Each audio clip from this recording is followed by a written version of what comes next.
I didn't know about mastitis in cattle. The teats are neither abscessed nor swollen, but the animal is not producing milk. Now I know about mastitis. Not only me, but all the villagers know about the disease.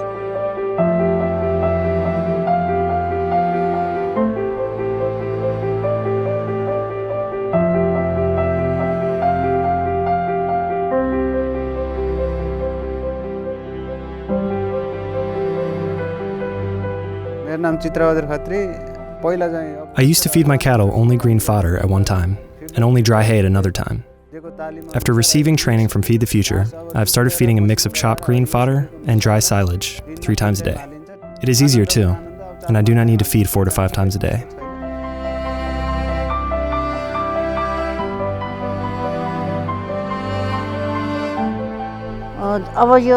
I learned that only milking and feeding grasses is not enough. Sanitation is equally important. We should wash our hands, cut our nails, and clean ourselves as well as keep the animals and their shed clean. I didn't know that the teats needed to be wiped. I used to wash them, but never wiped after washing.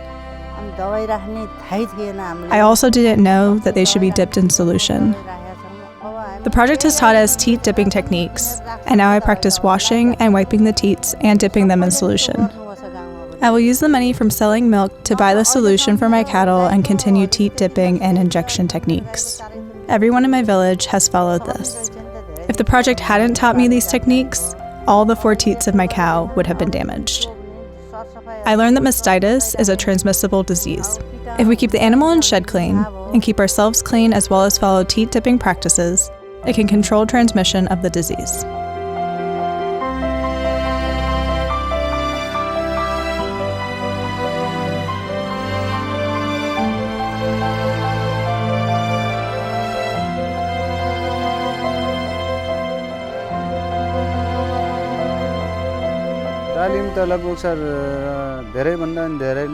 I've received many trainings from Heifer International, including shed improvement and clean milk production.